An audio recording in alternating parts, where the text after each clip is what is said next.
Hello बच्चों, good morning. तो आज हम बिहार बोर्ड का हिंदी चैप्टर नंबर 11 और चैप्टर का नाम हो गया लौट कर आऊँगा फिर, जो कि काव्य खंड से लिया गया है। और यह चैप्टर स्टार्ट करने से पहले हम आपसे एक चीज़ बातचीत करना चाहते हैं। तो हमसे यही कहना चाहते होंगे कि जैसे कि आप लोग देख पा रहे होंगे कि काव्य खंड चैप्टर स्टार्ट हो गया है और अभी तक अगर आप गद्य खंड कवर देखो, हमें पूरा आशा है कि आप लोग गद्य खंड पूरे कवर कर लिए होंगे 1 से लेकर 12 चैप्टर तक। लेकिन कोई कारण या कोई वजह से या कोई कारण से अगर लेकिन अभी तक आप कवर नहीं कर पाए हैं तो आप प्लेलिस्ट में जाके कवर कर सकते हैं और वहाँ से आप VVI क्वेश्चन या बुक रीडिंग या फिर एक तरह से कह ले अगर आप वॉइस रिकॉर्डिंग भी सुनना चाहें तो वहाँ से आप जाके प्लेलिस्ट से कवर कर सकते हैं। तो आप वहाँ से जाके कवर कर लीजिए। तो सो हम आगे बातचीत रखते हैं।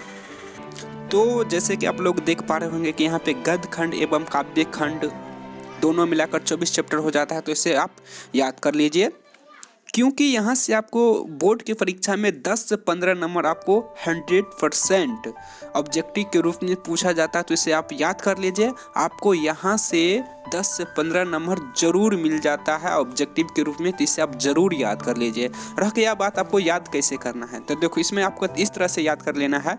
चैप्टर का नाम याद कर लेना है, उसके बाद इसका लेखक का नाम याद कर लेना है। तो ये तो आपको भी पहले से ही मालूम होगा। लेकिन सबसे बड़ी बात क्या होता है कि बहुत बच्चा एकदम मिस कर जाते हैं, जैसे कि चैप्टर कौन सी भाषा में लिखी गई है, आपको ये भी याद कर लेना है। जैसे कि हम एग्जांपल में आपको कुछ बता दे तो सर्व विभाजन और जाति प्रथा निबंध में लिखा गया है, विष के दांत कहानी में लिखा गया है, भारत से हम क्या सीखे भाषण में लिखा गया है, ETC। ठीक इसी तरह से यहाँ से भी जैसे किसी को लगता है कि नहीं पूछा जाता है, यहाँ से भी हम आपको बता दें कि 10 आपको लगभग 10 तो गलती से बोला गया है, लेकिन 4 से 5 नंबर का यहाँ से भी ऑब्जेक्टिव के रूप में पूछ लिया जाता है। और काव्य खंड में भी आप जैसे कि उसका बुक रीडिंग कीजिएगा ना, तो वहाँ भी पूछेगा कि नाम बीने बिरथु जगे जन्मा, या फिर आपको लौट कर आऊँगा फिर, यही चैप्टर का हम बात कर ले तो ये भी पूछ लेगा कि कौन सी भाषा में लिखी गई है, जो कि राइटिंग वाला भाषा में बताई गई है। तो सो आप इसे याद कर लीजिएगा। और आप स्क्रीन पर देख पा रहे होंगे कि हजारी प्रसाद द्विवेदी द्वारा कुछ हिंदी साधारण भाषा के कोटेशन दिए गए हैं। तो आप ये भी याद कर लीजिएगा। पूछा नहीं जाता है, लेकिन जो हमारा राष्ट्रीय भाषा हिंदी है तो हिंदी के बारे में भी जानना बहुत जरूरी हो जाता है। तो फिर हम चलते हैं चैप्टर की ओर।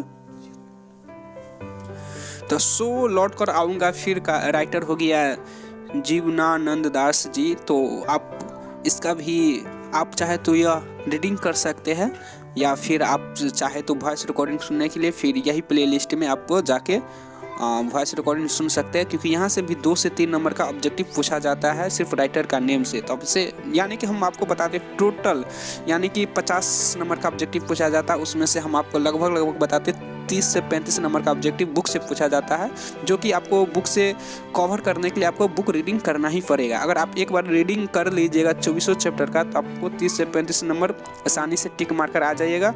और रह गया बात व्याकरण का, तो 10 उस व्याकरण भी हम बता देते हैं क्या पूछा जाता है। व्हाइट बोर्ड के माध्यम से हम व्याकरण भी बता देते हैं, तो आप प्ले लिस्ट में जाके देख सकते हैं। अब हम बात करते हैं, जैसे कि देखें आप लौट कर आऊँगा फिर चैप्टर स्टार्ट हो गया, बहुत अच्छी बात है। जैसे कि आप लोग इसका रीडिंग भी दे पा रहे होंगे, और अच्छी बात है। लेकिन जो सबसे इसका जो मेन बात यह है कि आप इसे रीडिंग देने के बाद इसका मायने क्या होता है। कविता का तो जो होता है जो मायने ही होता है, अगर इसका मायने आप समझ पा रहे होंगे तो बहुत अच्छी बात है। लेकिन अगर आप नहीं समझ पा रहे होंगे तो कोई चिंता की बात भी नहीं है, क्योंकि इतना कम एज में या क्लास 10th में जाने के बाद ही आप इसका मायने समझने लगेगा, ऐसा भी कुछ नहीं होता है। बहुत कम ही विद्यार्थी ऐसा होता है जो क्लास 10 तक जाते जाते सब कविता का मायने उन्हें समझना शुरू कर देता है। तो कोई चिंता की बात नहीं है। तो अगर आप इसका मायने नहीं समझता है तो कोई बात नहीं, आप प्लेलिस्ट में जाके इसका मायने एक एक करके समझाया गया है, आप उसे वहाँ से जाके सुन सकते हैं, या आप किसी बुक के माध्यम से आप इसका मायने समझ सकते हैं।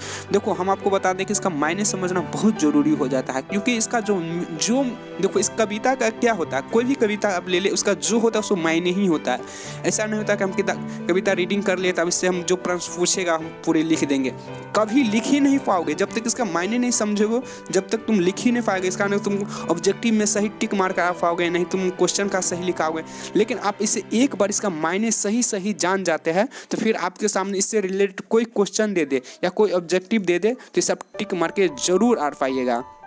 तो हमारा यही कहना है कि आप प्लेलिस्ट में जाइए, वहाँ पे सारा कुछ कवर किया गया है, तो आप वहाँ पे जाकर सब कुछ देख सकते हैं। इससे आपका ही फायदा होगा कि ऑब्जेक्टिव और क्वेश्चन लिखने में ज़्यादा मदद मिलेगा। तो अब हम बात करते हैं कि जैसे आप लोग देख पा रहेंगे स्क्रीन पे क्वेश्चन का, तो इसमें आप कुछ देख पा रहेंगे इस तरह से कि इसमें से कुछ 7 से 8 या 9 क्वेश्चन के आसपास में पूछा गया है। ठीक है, इसी तरह से तो हमारा कहना यह है कि आपको पूरा क्वेश्चन याद करने की कोई ज़रूरत है ही नहीं। आप सही सुन रहे हैं यार, इतना मेहनत करने का कोई फ़ायदा है नहीं। अगर मेहनत ही करना है तो सही डायरेक्शन में करने से अच्छा होता है। देखो ऐसा भी नहीं है कि हम पूरा क्वेश्चन नहीं बताते, हम व्हाइट बोर्ड के माध्यम से हम पूरा क्वेश्चन बताते हैं, लेकिन जो इसमें से सिर्फ हमको 2 से 3 ऐसा ही क्वेश्चन लगता है जो इस बार नहीं तो उस बार नहीं तो इस बार, यानी कि 2-3 साल के अंतराल में बार बार घुमा के पूछा जाता है, तो उस पर हम ज़्यादा फोकस करेंगे। आई होप आप लोग समझ पा रहे होंगे, हम जो समझाने की कोशिश कर रहे हैं आप लोग पूरी तरह से समझ पा रहे होंगे। या किसी बड़े भैया या जो घर में बड़े सदस्य जो 10th क्लास पास कर गए होंगे या आसपास में जितना फ्रेंड सर्किल है उसमें आप लोग सोचते होंगे कि VBI क्वेश्चन क्या होता है। यही होता है VBI क्वेश्चन। तो यानी कि आपको पूरा याद करने की कोई ज़रूरत है ही नहीं। देखो, बोर्ड के माध्यम से हम आपको जैसे कि बताते हैं, व्हाइट बोर्ड के माध्यम से, वो बिहार बोर्ड का माध्यम नहीं समझ लेना, व्हाइट बोर्ड के माध्यम से हम पूरा देखो, हम 8 क्वेश्चन का आंसर हम बोर्ड पर बताते हैं, वो सही है। लेकिन जो इस बार पूछा जाएगा या जो 2 से 3 ऐसा कौन VBI क्वेश्चन है, सब कुछ हम कवर उस पर थोड़ा ज़्यादा फोकस करते हैं, उसको ज़्यादा कवर करते हैं। ठीक है, और हम आपको बता दें इसमें जैसे कि कविता के आसपास हो गया, ये सब भी बताते हैं, भाषा की बात हो गई, ये सब भी बताते हैं, और वहाँ पर यानी कि सब कुछ हम कवर करते हैं। तो यानी कि अगर हम इसे एक शब्द में कहें तो आपको बुक खरीदने की कोई ज़रूरत है ही नहीं, आप चैनल सब्सक्राइब कर लीजिए। हम आपको बताते हैं 6 NCERT, देखो बिहार बोर्ड में NCERT से 80% चांस रहता है, ज़्यादा पूछा जाता है। तो यहाँ पर हम आपको बता दें कि हमारे प्लेलिस्ट में आपको 6 सब्जेक्ट का NCERT बुक का पूरा बुक ठीक इसी तरह से कवर मिल जाएगा। तो आप वहाँ से जाके आपका मन है तो रीडिंग करने का मन है तो रीडिंग कीजिए, और नहीं रीडिंग करने का मन है तो आप जाके वॉइस रिकॉर्डिंग भी सुनिए। देखो, वॉइस रिकॉर्डिंग और रीडिंग में कोई ज़्यादा अंतर है नहीं। अगर आप इसे एक बार वॉइस रिकॉर्डिंग सुन लेते हैं ध्यान से, और तो आपको रीडिंग करने से बहुत बेहतरीन फ़ायदा होता है वॉइस रिकॉर्डिंग सुनने में। तो आप प्ले लिस्ट में जाइए और वहाँ से आप सब कुछ प्राप्त कर सकते हैं। आपको कहे तो VBI क्वेश्चन हो गया, उसके बाद फिर ऑब्जेक्टिव भी कवर किया गया है, उसके बाद परीक्षा में क्या पूछा जाता है, क्या नहीं पूछा जाता है, किस तरह से क्या किया जाता है, वहाँ से आप जाके सब कुछ कवर कर सकते हैं।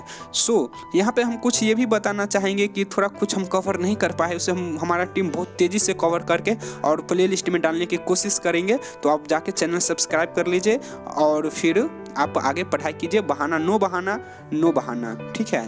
तो बहाना नहीं बनाइए, आप यहाँ से चैनल सब्सक्राइब करके और पढ़ाई स्टार्ट कर दे। चैनल इसलिए सब्सक्राइब करना क्योंकि हम जो न्यू वीडियो डालें तो आपको नोटिफिकेशन तुरंत मिले, इसलिए चैनल सब्सक्राइब करना जरूरी हो जाता है। तो जब तक इतना ही रहने देते हैं, बोर्ड के माध्यम से अपने लोग बातचीत करते रहेंगे। तो फिर मिलते हैं अगले चैप्टर में, जब तक के लिए जय हिंद, वंदे मातरम, भारत माता की जय।